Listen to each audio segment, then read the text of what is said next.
Marina Ovtsinova, thank you very much for joining us on A News. I'd like to talk to you about how climate change is impacting global security and the work you're doing to try and mitigate risks in that area. First of all, thank you so much for having me here, and definitely thank you so much for organizing this event. It's very, very timely, it's very, very needed, and I would like to express my gratitude to the government of this country. I think they did an enormous job. It's really, really good. It's very, very nice, so we're really enjoying to be here and to see a lot of people that are doing their best in order to save our planet. And answering your question, so with every day we see that climate disasters are escalating. Unfortunately, more and more people are suffering, and very, very soon we will have to deal with such a thing as the climate refugees. So unfortunately, we will face it sooner or later if we will not act more. And for example, the first resource that we will miss, that will be the water, the drinking water. We have already so many different regions on our planet that have deficit of not only clean, like drinking water, but the regular water.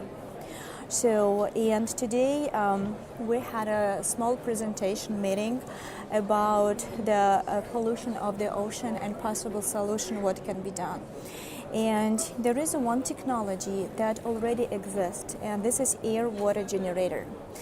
This technology can help us to, first of all, bring water to those regions that are like desperately in need, but also it will help us to clean the ocean from the microplastic, because we don't have the technology that will remove the microplastic from the water, but we have the technology that can purify the air and basically work as the air purifier for the entire planet.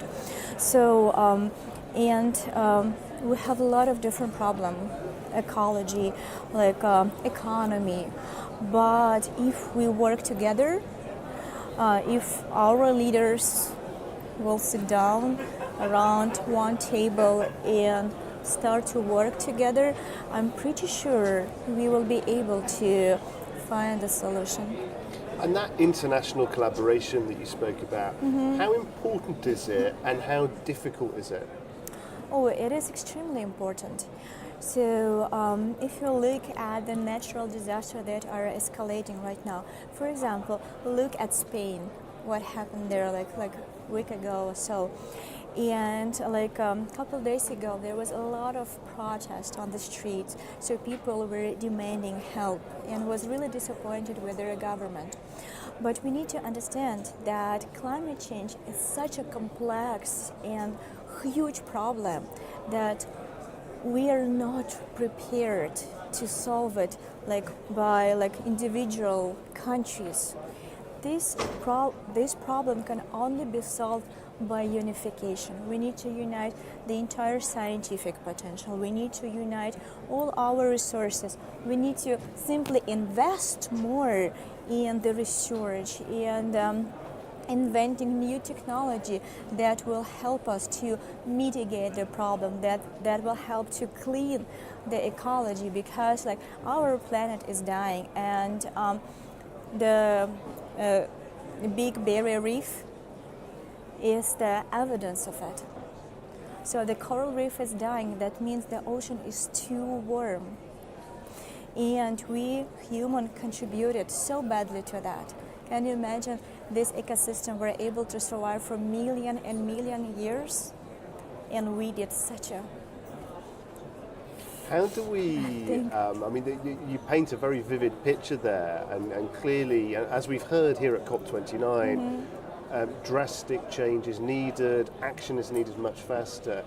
How do we make sure that that change that happens isn't most painful to those communities that are already suffering the most? Yes, I understand. Do you know, on one hand, we're starting to understand more and more that climate change is a very important question. But on the other hand, we're still looking at this problem from the perspective of economical losses. As soon as we will change the perspective and start to look from the perspective of losses of human life, everything will be different. Because as soon as we will realize that our survival, like mine, yours, our family, will depend on that action, we will act immediately. But right now we are still measured with the economical losses. And if you would like to see how climate disaster is escalating in this or that country, you look at the insurance, how the rate grows. We look at the economical losses, we calculate that. But we need to look from the different perspective, because we're human and we're not realizing that we're one big family. I know this is like those words you hear like very, very often, but in order to survive, we really need to really consciously understand the meaning of that. And the climate change is probably the lesson that we need to learn and learn to cooperate. The lesson that we need to learn. Marina Ovtsinova, thank you very much for joining us on Thank you AIMS. so much. Thank you so much. Really appreciate it.